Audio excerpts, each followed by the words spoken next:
नमस्कार मंडळी. तर आज मी बनवली होती पारंपरिक पौष्टिक कुरडईची भाजी. रोज रोज भाजीला काय बनवायचं खूप मोठा प्रश्न असतो. तशी कुरडईची भाजी बनवा, झटकीपट होते. पाणी घ्यायचं, त्याच्यामध्ये सर्व कुरडई तोडून अर्धा तास आपल्याला ठेवून द्यायच्यात भिजण्यासाठी. बघू शकता कुरडई भिजलेली आपली आणि भाजीसाठी देखील रेडी झाली आहे. स्वर आपण कढई ठेवून घेणार आहे आणि आपण गॅस चालू करून घेणार आहे.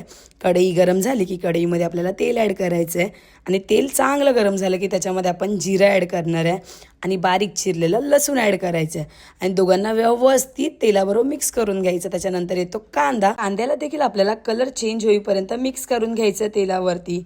नंतर भिजलेली कुरडई ॲड करायची आहे.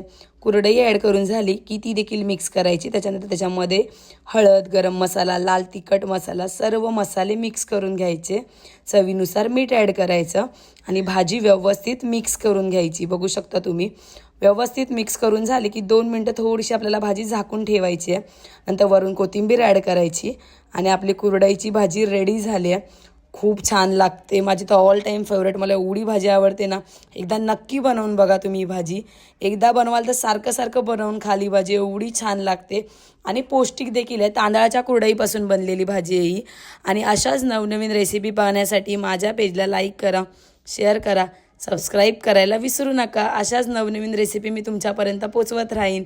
आणि तुम्हाला माझ्या रेसिपीज कशा वाटतात नक्की कमेंटमध्ये सांगायला विसरू नका. धन्यवाद.